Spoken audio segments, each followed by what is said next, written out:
Hello students.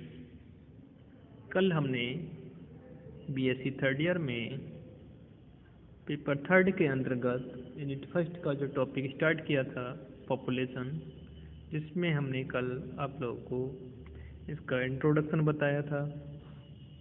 Introduction के बाद हमने इसके डेमोग्राफी के जो प्रिंसिपल्स थे उसको डिस्कस किया था। उसके बाद हमने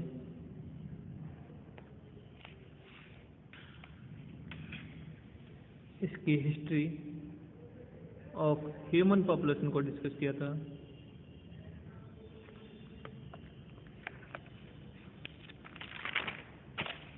इसके बाद हमने माल्थस व्यू ऑन पॉपुलेशन पर माल्थस के क्या व्यू थे उसको डिस्कस किया था। आज हम इसके आगे का पार्ट डिस्कस करने जा रहे हैं।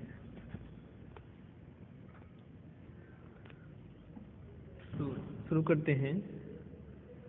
How to check the human population. बढ़ती हुई मानव जनसंख्या को रोकने के लिए आजकल कई तरीके अपनाए जाते हैं। इसके प्रमुख तरीकों में निम्न को इंक्लूड करते हैं। नंबर 1, जिसकी हम बात करते हैं, रिमूवल ऑफ गोनाड्स या एंड यूट्रस। यह बर्थ कंट्रोल का प्रमुख तरीका है। इसमें कास्ट्रेशन, टेस्टिस को रिमूव करना,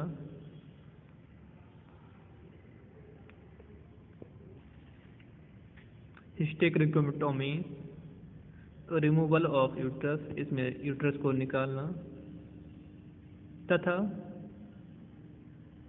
ओफोरेक्टोमी, ओवरी का रिमूवल आदि एब्सोल्यूट प्रिवेंटिव मेथड मानते हैं। एक बार इनके हो जाने पर यह ऑपरेशन रिवर्स नहीं किए जा सकते और ऐसी स्थिति में संतान उत्पादन असंभव हो जाता है। जनरली यह ऑपरेशन तब ही किए जाते हैं जब वे ऑर्गन्स रोगग्रस्त हो जाएं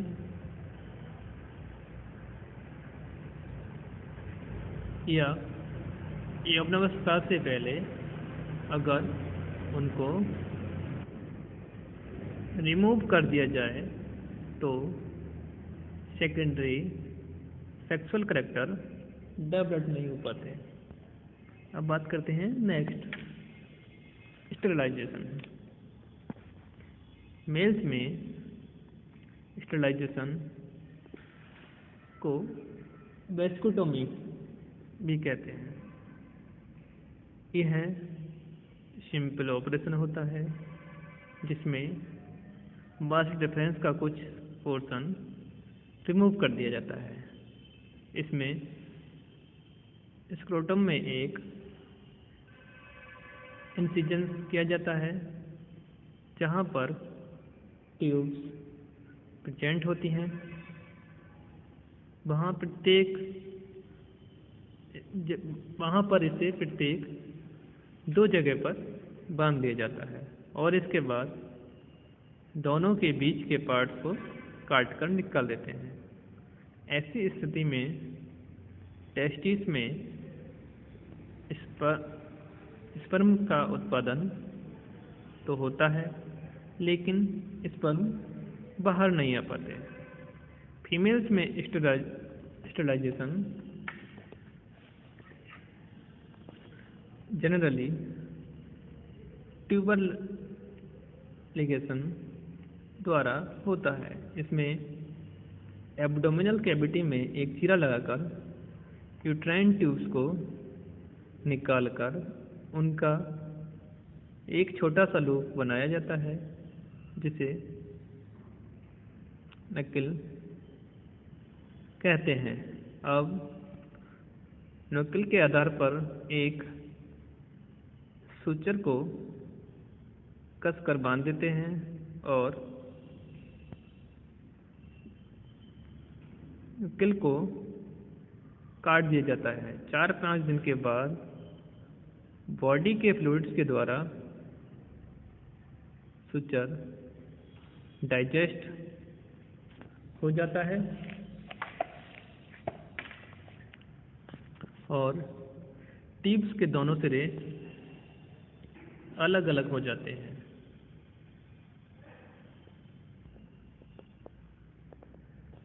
ऐसा करने से ओवम यूट्रस तक नहीं पहुंचता और न ही ओवम स्पर्म तक पहुंच पाते हैं। वास्तव में स्टरलाइजेशन का सेक्सुअल एंजॉयमेंट पर कोई प्रभाव नहीं पड़ता। फीमेल्स में स्टरलाइजेशन का एक और तरीका होता है जिसे इसमें जब किसी स्त्री को जर्नल एनेस्थीसिया देकर या फिर उसके एब्डोमेन में एक हार्मलेस गैस इंट्रोड्यूस करके गैस बबल्स बनाया जाता है, तब इस बबल्स के बनने से एब्डोमिनल कैविटी फूल जाती है और इंटेस्टाइन पेल्विक रीजन से अलग हो जाती है, जिससे यूट्राइन ट्यूब को निकालना आसान हो जाता है। ट्यूब को किसी भी इंस्ट्रूमेंट के द्वारा बंद भी किया जा सकता है। जब यह ट्यूब सील हो जाती है तो इंस्ट्रूमेंट को निकालकर गैसेज को रिलीज कर दिया जाता है और जहां चीरा लगाया गया था उसे एक बैंडेज से कवर कर दिया जाता है। कुछ ही घंटों बाद रोगी अपने घर चला जाता है। अब बात करते हैं कॉन्ट्रासेप्टिव। यह एक ऐसा तरीका है जिसमें बिना फर्टिलिटी को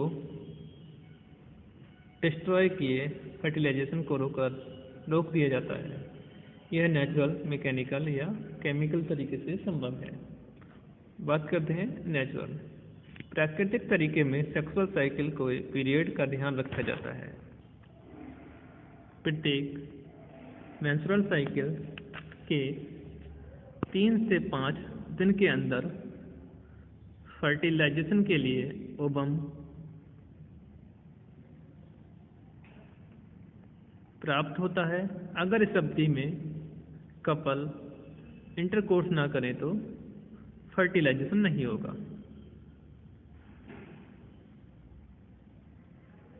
अब बात करते हैं मैकेनिकल।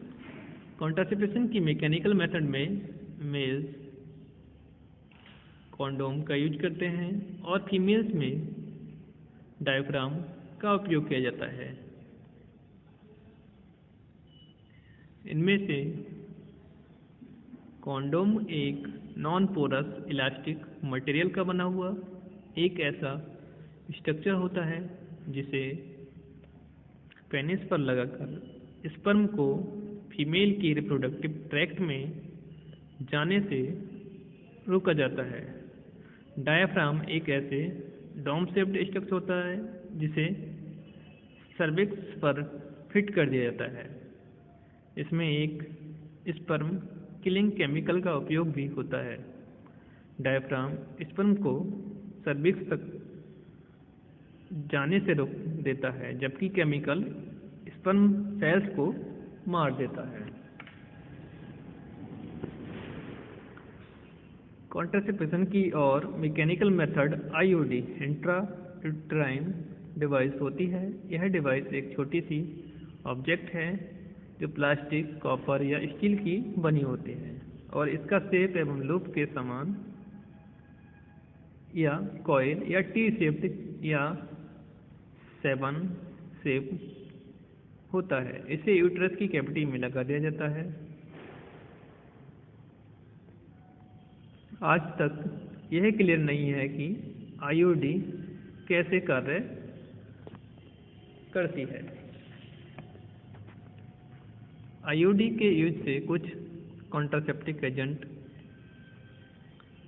माइन्यूट अमाउंट में रिलीज किए जाते हैं। केमिकल मेथड, जो कि आजकल काफ़ी प्रचलित है। इस मेथड में कुछ क्रीम्स, जेली, फॉर्म्स आदि का उपयोग किया जाता है।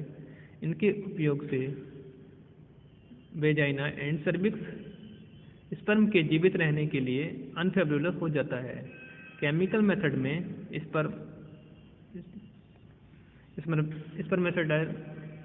स्पर्मिसाइडल या हार्मोनल मेथड का यूज किया जाता है। इसके लिए सबसे सरल तरीका ओरल कॉन्ट्रासेप्शन होता है, जिसके लिए आजकल अनेक प्रकार की पिल्स मिलने लगी हैं। इन पिल्स में प्रोजेस्टेरोन का हाई कंसंट्रेशन तथा एस्ट्रोजन का लो कंसंट्रेशन होता है। यह दोनों हार्मोन एंटीरियर पिट्यूटरी पर क्रिया करके उससे एफएसएच तथा एलएच के सिक्रीशन को कम कर देते हैं, जिनकी वजह से फॉलिकल का ना तो मैचुरेशन हो पाता है और ना ही ओव्यूलेशन, और एक मैच्योर ओवम की उपस्थिति में प्रेगनेंसी की कोई संभावना नहीं बन पाती। लगभग 40% वे लोग जो पिल्स का यूज करते हैं उनमें थोड़ा बहुत साइड इफेक्ट दिखते हैं, जिनमें शरीर का वजन बढ़ जाना, चक्कर आना, सिर दर्द हो जाना, मेंस्ट्रुएशन साइकिल का बंद हो जाना या मेंस्ट्रुएशन साइकिल का इरेगुलर हो जाना कॉमन है। लेकिन जो फीमेल्स काफ़ी मात्रा में पिल्स का यूज करती हैं उनमें हार्ट अटैक की संभावना भी बनती है। पिल्स के यूज से liver tumour, gall bladder disease, blood clots आदि भी होते हैं। अगर आईयूडी की बात करें तो ये ओवरी ऊपर की साइड में, ये नीचे वाला पार्ट यूट्रस, तो आईयूडी जो है कुछ इस तरीके से लगा दी जाती है। और जो कॉमन आईयूडी हैं जो T shape, spiral shape, 7 shape इस तरीके की होती हैं। अब देखते हैं causes of increase in human population. तो ह्यूमन पॉपुलेशन जो बढ़ी है उसके क्या कारण है। माल्थस के अनुसार अगर किसी रुकावट के पॉपुलेशन की वृद्धि ज्योमेट्रिक रोटेशन देशों में हो जाए और फूड सप्लाई अर्थमेटिक देशों में बढ़े तो यह निश्चित है कि एक सीमा के बाद भोजन की कमी पड़ने लगेगी और बहुत से इंडिविजुअल या तो कुपोषण के कारण या भूख के कारण मरने लगेंगे। ह्यूमन पॉपुलेशन के बढ़ने के निम्न कारण मुख्य हैं। Increase in food production due to advance in science and technology. Second, infrequent death. फिर भी कई राष्ट्रों में लगातार कुपोषण एवं भूख के कारण नियमित रूप से लोगों की डेथ होती जाती है। इससे यह क्लियर हो जाता है कि मरने वालों की संख्या अगर कम रहेगी तो ह्यूमन पॉपुलेशन बढ़ जाएगी। अब बात करते हैं कॉन्सिक्वेंस ऑफ पॉपुलेशन या एक्सक्लूशन। जनसंख्या का बढ़ना आज पूरे विश्व की एक समस्या है। लगातार पॉपुलेशन की ग्रोथ होने पर गरीबी, स्वास्थ्य का बिगड़ना आदि संभव है। इसके निम्न कारण है। अगर जनसंख्या बढ़ेगी तो एयर, वाटर तथा लैंड का पॉल्यूशन बढ़ेगा, संक्रमण रोगों का बढ़ना, पीने के पानी की कमी, प्राकृतिक संसाधनों की कमी, shortage of clothing and shelters, food crisis leading to hunger and poor health, unemployment, short of raw materials, houses, lack of education. तो आज हमने पॉपुलेशन को रोकने के क्या उपाय हैं तथा इसका अगर इसको नहीं रोका गया तो इसका क्या प्रभाव पड़ेगा को डिस्कस किया। Thank you.